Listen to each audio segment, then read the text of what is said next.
Hello, I am a 62-year-old personal trainer and I've been working out on the Total Gym for about 2 years now. I'm going to do a demonstration on the Total Gym.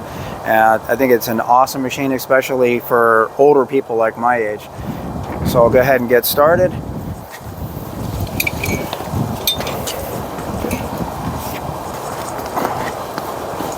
And go ahead and start out with some seated rows.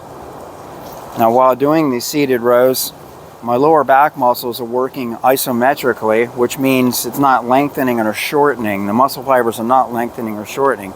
Okay, the biceps are working right here. That's your positive, that's your negative. The latissimus dorsi, the large lat muscles. So it's mainly biceps and lats that are involved with this. The mid-traps and rhomboids are involved as well. Now you can go into some back extension where the lower back muscles are working negatively and positively. So there's a negative, there's the positive. The same thing goes with the biceps and the lats are working positive, negatively. Okay, I'm going to go into some bicep curls. And again, the lower back muscles are working isometrically. Bicep muscles, there is the negative, there is the positive. Negative, positive. There are three kinds of muscle contractions: negative, positive, isometric.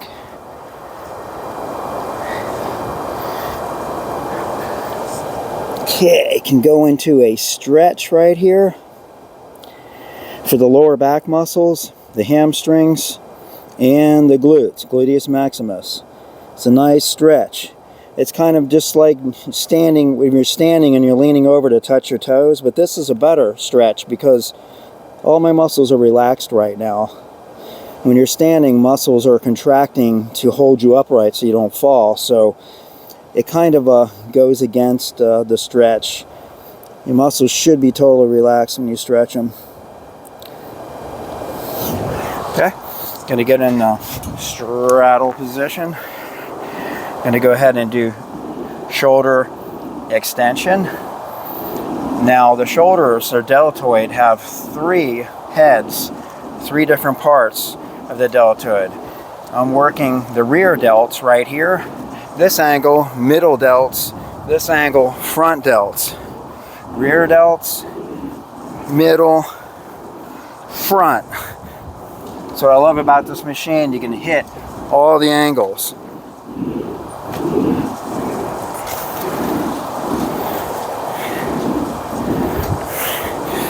Okay, now I'm going to go into, this is an isometric hold of the biceps, which I call horizontal concentration curls. Positive and the negative. Positive, negative. Positive, come back real slow on the negative. Positive, come back real slow on the negative. Can kind of hold it in positions to where you're not moving to get the isometric strength. I strongly believe in working all three muscle contractions as much as possible. Okay, change position. Go right into a chest press for obviously your chest, triceps, front of the deltoids, the front delts involved here. Then you can go into pec deck flies to isolate the pec major, chest, to isolate it. Then go into a stretch on the arms, stretch out those biceps and the front of the shoulders. Then you can go right into bicep curls with the biceps really put on stretch here. So the initial contraction of the elbow flexion right there, you'll benefit on strength gains right there, that initial flexion. Okay, I can go into, like to throw punches as I work out on a boxing bag. These are really good if you like to train speed bag or punching bag, because all the muscles involved here are resisting against you throwing punches. Okay. Different position.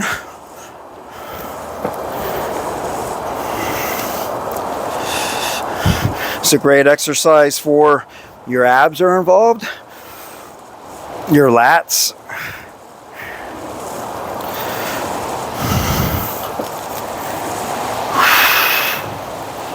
You can mix it up. Then go right into, since the triceps had plenty of time to rest, go right into the tricep extension. Don't really have to rest in between sets on this machine because you can just keep going and cuts down on workout time. It can be a really quick workout because you can keep going to different muscle groups. So you want to make sure your elbows are kind of like pointing at your knees. The only thing that should be moving on your body right now are your elbows extending. None of the shoulder movement, just elbow movement. Okay, I'm going to go right into, next, go right into lat pull down. There's probably more muscle involvement with this exercise than any other exercise. It'd be the same muscles involved with if you were hanging off a cliff and trying to pull yourself up, which is a very good thing. When it's a matter of life or death, you want to have the most muscles involved as possible. You got your biceps involved, your lats, the mid-traps and rhomboids between the shoulder blades are involved, biceps, rear deltoid, a lot of muscle involvement. Now I'm going to change the grip. This is a wider grip. This is what you call this, the pronated grip. This is the neutral grip. And this is the supinated grip. Going to be much stronger on the supinated grip, which gets the biceps more involved where there's more elbow flexion. That's why it's always easier to do pull-ups underhanded than overhanded this way. Okay, I'm going to go into rectus abdominis, the abdominals. Make sure you exhale on the way up. I'll explain why that's so important in a little while. Exhale. Exhale. Now I'm going to go into the obliques. Cross over. Exhale. Exhale. Exhale. Exhale. Now the side abdominals or obliques. Get those more involved here. Okay.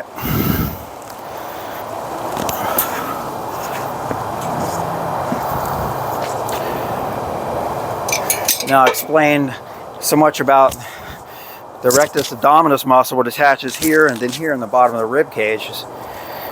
When your reason you're exhaling is your lung field is the diaphragm. When it contracts, it pulls the lung field down, fills your lungs full of air.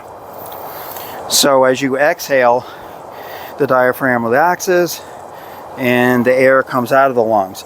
So you want that the air to be out of the lungs as you crunch forward, because it's like having two, if you're breathing the opposite way, what happens is like you have an inflated balloon in here and one on this side, and you're trying to push down against this inflated balloon. You want to deflate those balloons out as you come forward.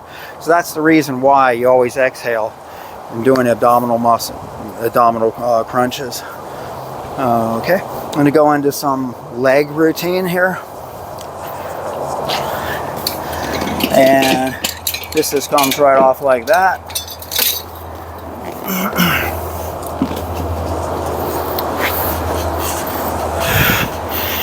And worked quadriceps, upper hamstrings, gluteus maximus. This is kind of like a warm-up exercise. I'll go into single leg in it. That way I get a lot more resistance. You can also adjust this machine up higher to get much more resistance.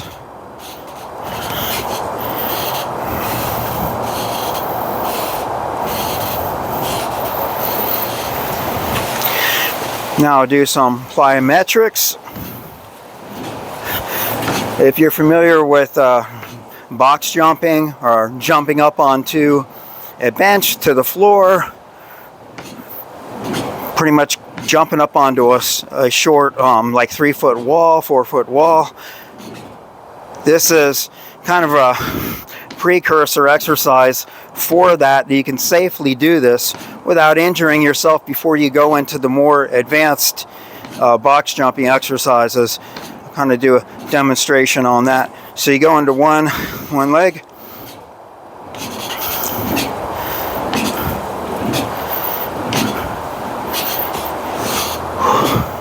and that's your eccentric load on the come down to catching your weight as it's falling down. Eccentric means the same thing as a negative contraction. Concentric is the same thing as positive contraction. Now, to get a better idea of plyometric training, it would be kind of like doing movements like this.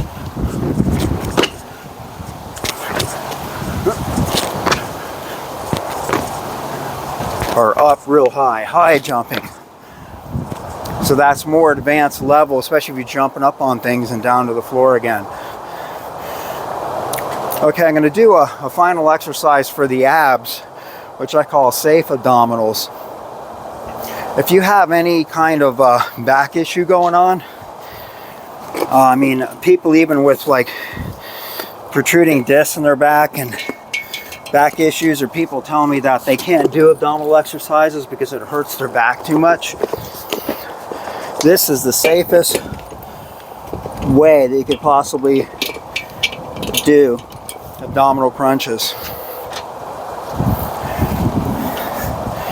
A lot of people have told me that they can do this without having any issues with their lower back. Of course, if you feel like it bothers your back, then I would advise you not to do it. But this is probably the safest way that you could possibly do abs, is it actually opens up the spine. It decompresses the spine as you're flexing your legs forward. And again, you exhale on the way up. This can even also be used as a stretch. See, now I'm stretching glutes and my lower back and glutes. It's a nice stretch there. You can just take a little rest while you're stretching, and go back right into doing your abs again. By flexing the knees forward. Yeah, you got hip flexors involved, and your rectus abdominis is involved with this exercise. Great exercise right here. And there's another stretch you can do here with, do it this side. You can stretch out your quadriceps. This is just rest here. A nice way to stretch out your quads and your hip flexors simultaneously. I usually hold this like 15 seconds or longer, pretty much as long as you want. And well, folks, that's it for today. Until next time, you guys have a blessed day.